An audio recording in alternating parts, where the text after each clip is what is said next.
Hello traders, how are you? कैसे हैं आप लोग? मेरा नाम हिमेंद्र जैन है दोस्तों। मैं आपका स्वागत करता हूं एक्सएम के वीकली एनालिसिस के अंदर। और आइए देखते हैं कि इस वीक में ऐसे कौन से फंडामेंटल इवेंट्स हैं या डेटाज हैं जो कि मार्केट को इम्पैक्ट करेंगे और कौन कौन सी करेंसीज को इम्पैक्ट करेंगे। तो सबसे पहले एज यूजुअल हम लोग डॉलर का इंडेक्स चालू करते हैं। तो डॉलर का एनालिसिस चालू करते हैं डॉलर इंडेक्स का। The US dollar stage a meaningful recovery this week aided by Fed chair Powell's remark that the US central bank would likely stick with quarter point rate cut, adding that they are not in a hurry as new data have bolstered their confidence in the economy.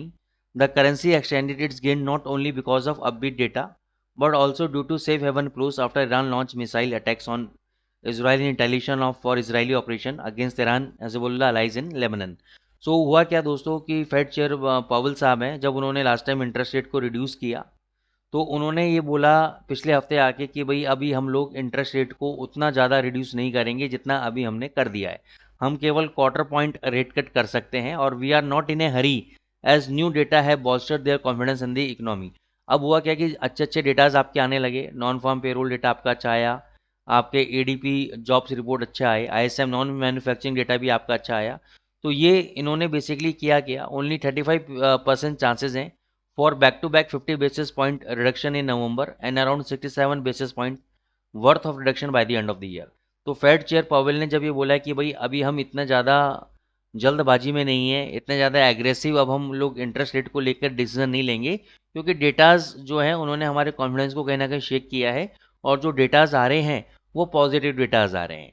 ठीक है, तो लगता नहीं कि इतना ज़्यादा हम interest rate को रिड्यूस करेंगे, पहला। दूसरा, करेंसी ने क्यों गेन किया? Currency extended its gain not only because of upbeat data but also due to safe haven flows. अब जो जैसे हम एसेट्स की बात करते हैं तो गोल्ड है, गोल्ड एक सेफ हेवन एसेट माना जाता है, वैसे ही करेंसी भी आपका एक सेफ हेवन करेंसी माना जाता है।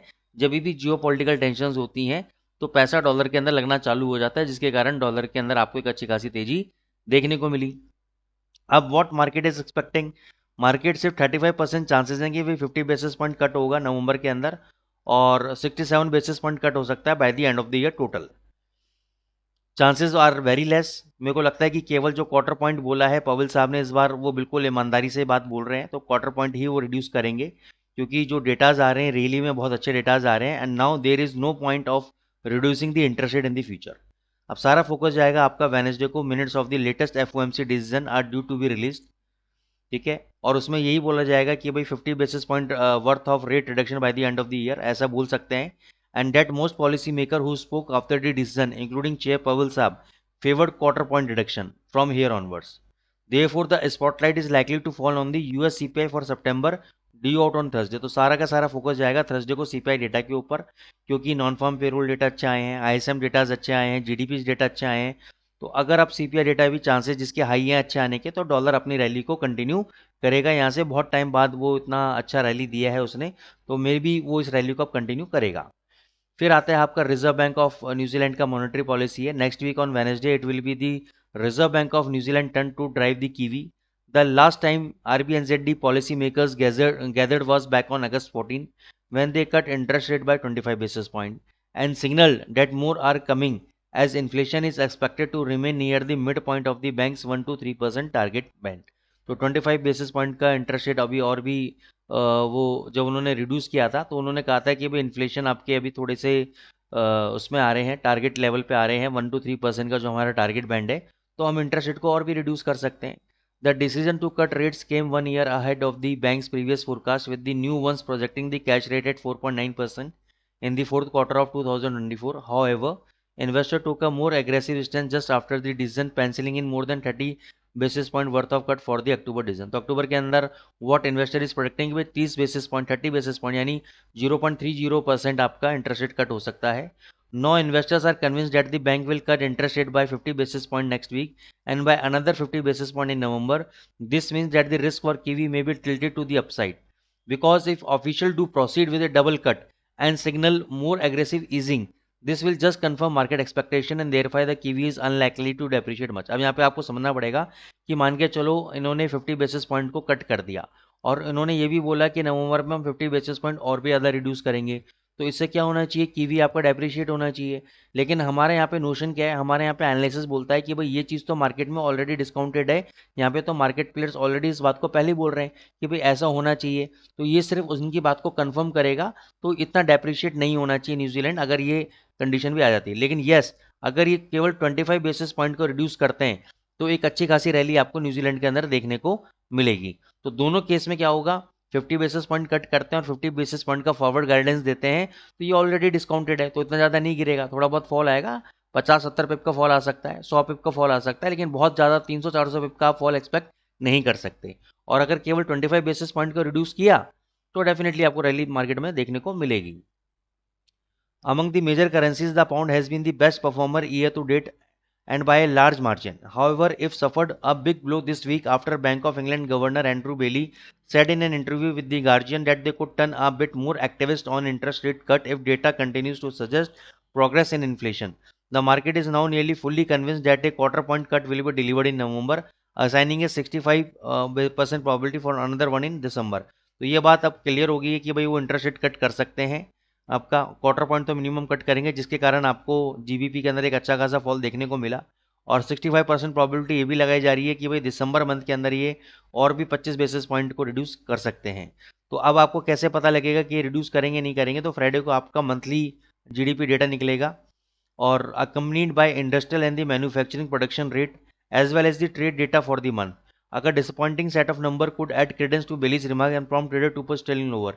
अगर ये डेटा खराब आता है तो definitely government interest rate reduce करेगी। जो बेली साहब ने जो आपको स्टेटमेंट दिया कि हम इंटरेस्ट रेट रिड्यूस कर सकते हैं, तो वो हो जाएगा आपका इंटरेस्ट रेट रिड्यूस।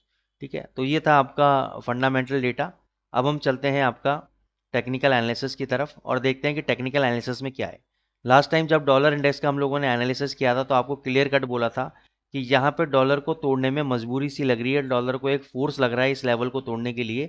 मैक्सिमम ये जाएगा तो 99.53 तक जाएगा, उसके बाद बाउंस बैक देना चाहिए। और ये कल क्लियर कट बोल दिया था मैंने लास्ट वीक एनालिसिस में कि आने वाले दिनों के अंदर ये $103 को अप्रोच करेगा। बहुत ज़बरदस्त रिकवरी इसने दी। अभी देखो कहीं पर भी रेजिस्टेंस नहीं है 103.25 से पहले। कोई भी अगर फॉल आता है तो ये बाय ऑन डिप कैंडिडेट है और 103.25 तक जाएगा। अब इस बात को आपको समझना जरूरी है कि अभी चल रहा है 102.51 और 103.25 तक मैं मान के चलता हूँ 75 पिप्स से और ऊपर जा सकता है। तो जर्नल रूल ऑफ थंब मैं आपको बताता हूँ कि अगर 100 पिप्स का मूवमेंट होता है डॉलर इंडेक्स के अंदर तो 1.2 टाइम्स यानी 120 पिप्स का मूवमेंट जर्नली होता है यूरो यूएसडी जीबीपी यूएसडी के अंदर। तो अगर ये 75 पिप जाएगा तो उसके अकॉर्डिंगली आप मान के चलो कि 90 टू 100 पिप्स का फॉल आपका यूरो यूएसडी जीबीपी यूएसडी में आपको देखने को मिल सकता है। अब जर्नली होगा क्या कि मंडे या ट्यूसडे में मान के चलो थोड़ा सा ये नीचे आया 102 तक आया या 101.60 तक आया तो यूरो यूएसडी जीबीपी यूएसडी बच जाएंगे। तो वहीं पर ही हम लोग क्या होंगे, बहुत ज़्यादा एग्रेसिव हो जाएंगे यूरो यूएसडी जीबीपी यूएसडी में कि यार अब यूरो यूएसडी जीबीपी तेज जाएगा, हम उसमें बाइंग पोजीशन बना लेंगे। सर मत बनाना, क्योंकि ये वापस तेज पकड़ेगा और वो वापस नीचे गिरेंगे आपके, क्योंकि बहुत टाइम बाद ये भगना चालू हुआ है, रैली दी है। तो मेरे हिसाब से इस बार सस्टेन रैली आपको डॉलर इंडेक्स में देखने को मिलेगी। यूरो यूएसडी पे आ जाते हैं। यूरो यूएसडी पे पिछली बार भी बोला था कि बहुत बढ़िया बाइंग बनती है आपकी 1000 से 950 के बीच में। अब थोड़ा सा मैं यहाँ पे शिफ्ट करूँगा कि भाई चलो जिन्होंने बाइंग किया मेरी पर्सनल पोजीशन बाइंग है, लेकिन मैं और थोड़ा सा ऐड करूँगा 950 से 880 के बीच में। ये जो दूसरा आपका सपोर्ट लेवल है, यहाँ पे मैं पोजीशन को बेसिकली ऐड करूँगा और यहाँ से मैं कोशिश करूँगा कि ब्रेक इवन निकलने के बाद कहीं पर भी मेरे को 10 20 30 पॉइंट का प्रॉफिट मिल रहा होगा तो मैं निकल जाऊँगा प्रॉफिट लेके। ठीक है ना, तो नेक्स्ट सपोर्ट लेवल इसका 950 से 880 के बीच में है। इस जोन में कहीं पर भी आपको इंट्राडे में सपोर्ट आता है, आप बाय ट्रेड एग्जीक्यूट करो, स्कैल्पिंग पर्पज से भी पोजिशनल पर्पज से भी। जीबीपी यूएसडी ये वीक इसलिए हुआ क्योंकि जो एंड्रू बेली साहब ने स्टेटमेंट दिया था कि अभी हम इंटरेस्ट रेट को रिड्यूस कर सकते हैं, इसके कारण जीबीपी आपका वीक हुआ। इसका बेस्ट लेवल है 3000 के आसपास या 3050 के आसपास। इस वीक में अगर आपको 3050 या मिलता है तो 3000 के स्टॉप लॉस के साथ आप बाय ट्रेड एग्जीक्यूट करो। 3000 के नीचे अगर डेली चार्ट में क्लोज हो जाता है तो एग्जिट, नहीं तो आपको यहाँ से 3200 तक बाउंस बैक, 3250 तक बाउंस बैक आपको देखने को मिल सकता है। ओवरऑल ट्रेंड डाउन है, ऊपर अगर ये 3250 जाता है तो आप शॉर्ट पोजीशन बनाओ, 3350 का अपना एसएल दो, टारगेट आपके नीचे तक के रहेंगे। जीबीपी जेपीवाई बहुत बढ़िया बाउंस बैक दिया है, तो मैं एक्सपेक्ट करता हूँ कि आने वाले दिनों के अंदर जब ये वाला रेजिस्टेंस लेवल आपका ब्रेक होगा तो डेफिनेटली ये आपका 200 तक, कितने तक, 200 तक ये जाने के चांसेस मेरे को वापस लग रहे हैं। लेकिन मैं ये रिकमेंड नहीं करूँगा कि आप बाय ऑन ब्रेकआउट करो, क्योंकि स्टॉप लॉस बहुत बड़े हो जाएंगे। तो यहाँ पे मैं रिकमेंड करूँगा कि आप बाय ऑन डिप करो। अगर ये 192 के आसपास आता है यहाँ पे आप बाय ट्रेड एग्जीक्यूट करो। स्टॉप लॉस आपका 189 राउंड फिगर में रहेगा। टारगेट आपके 200 तक के आपके पोजिशनल टारगेट रहेंगे इसके अंदर। AUD USD में ऑलरेडी हमारी बाइंग पोजीशन चल रही है। पिछले हफ्ते हमने आपको रिकमेंड किया था कि 6800 के आसपास बाई कर लेना, तो यहाँ पे आपने बाई किया 6738, ये लेवल एग्जैक्टली है 0.6738, ये आपका स्टॉप लॉस रहेगा। इसके नीचे बंद तो एग्जिट, नहीं तो यहाँ से जो भी बाउंस बैक मारेगा प्रॉफिट अपने अकॉर्डिंगली बुक कर सकते हैं। USD कैड ने बहुत अच्छा बाउंस बैक दिया है सर, ये बहुत बढ़िया लेवल है। अगर ये वापस आपको 3500 के आसपास डिप मिलता है तो आप बाय ट्रेड एग्जीक्यूट करो। 3470 का SL रखो क्लोजिंग बेसिस पे। प्रॉफिट जहां पर भी आप कंफर्टेबल हो आप आराम से बुक कर सकते हैं। ट्रेंड मेरे को पूरा अपसाइड लग रहा है। USD CHF में मैंने आपको बहुत बढ़िया बोला था कि सर बाइंग करके चलो, 8600 आएगा, 8650 आएगा। पुराना वीडियो जाके देखिए, मैं काफ़ी टाइम से इसमें लॉन्ग पोजीशन रिकमेंड कर रहा हूँ। जिन लोगों ने फॉलो किया होगा उनको 100-150 पे मिले होंगे। सर आप कमेंट जरूर करिएगा अगर आप लोगों ने लेवल्स फॉलो किए और पैसा बन रहा है अगर आप लोगों का, तो ज़रूर इस बात को आप रिकमेंड कीजिएगा कि हाँ सर आपने बोला था। तो ये अभी भी डिप पे 8500 आ जाए, 8450 आ जाए, बाई करो। 8700 तक के मेरे इसके टारगेट्स इंटैक्ट रहेंगे। गोल्ड के अंदर बहुत बढ़िया लेवल था, मैंने बोला था जब तक कि 2640 के नीचे बंद ना हो जाए तब तक वीकनेस नहीं आएगी। यहाँ पे 2640 के नीचे बंद हुआ लेकिन इस कैंडल का लो ब्रेक नहीं हुआ।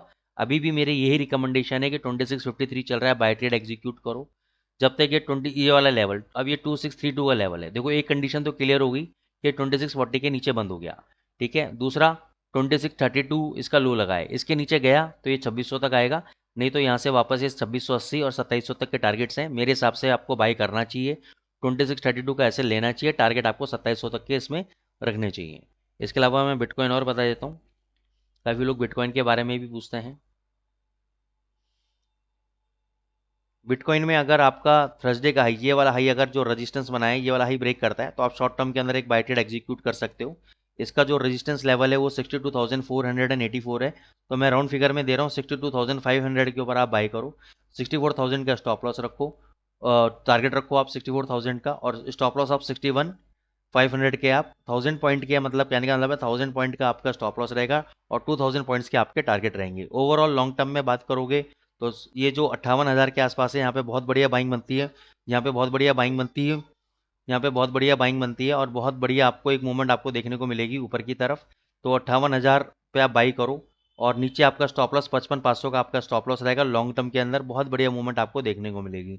दोस्तों यहाँ पे मैं डिस्क्लेमर देना चाहूँगा कि जो भी हमने लेवल दिए हैं दोस्तों वो सिर्फ आपके नॉलेज के पर्पज़ से दिए हैं। तो कोई भी अगर आपको लॉस होता है उसके लिए ना तो मैं ना ही एक्सएम ना कोई और एम्प्लॉइज़ के लिए रिस्पॉन्सिबल नहीं है, ठीक है। जो भी आप ट्रेड लेते हैं अपने आप एनालिस्ट या जो भी आपके फाइनेंशियल मेंटर्स हैं उनसे आप कंसल्ट करके लें। हम सिर्फ आपको एक नॉलेज पर्पज़ से या आपके एजुकेशन पर्पज़ से ये एनालिसिस दे रहे हैं। तो अगर आपको हमारा एजुकेशनल कंटेंट अच्छा लग रहा है तो चैनल को लाइक करें, सब्सक्राइब करें। Thank you so much.